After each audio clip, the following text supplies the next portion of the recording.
I know you've done a lot of research before you actually meet the individual, but when you're meeting a potential CEO candidate, how are you assessing him? What are the several things that you think about first to assess the candidate? Well, we're always assessing individuals in a context projecting into a situation that we're hiring into. So, and I believe, and I've studied it in one of the other books that we won't talk about, I was really able to document the fact that the same person can be an absolute superstar in one context and a failure in a different context, even if they do the same person doing roughly the same things. And so it's about matching the right person to the right context that creates success.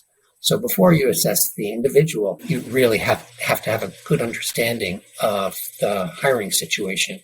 And you're working with a board or with a management team with your own expertise to understand what a strategic, competitive, organizational, financial context that you're working in, and therefore working. One of the first steps in a succession or search process, as you well know, is developing the position specification and the key criteria.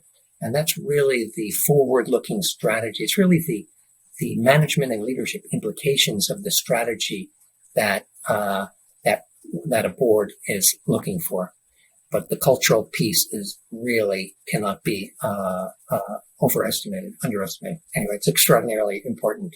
When you're assessing an individual, I'll tell you, very clearly kind of how I do it and how we do it, because again, it's this combination of left brain and right brain. We really like to understand what a person's greatest passions are, what their greatest achievements are, and how they've done that, in what cultures they've been really successful and what cultures they've been less successful.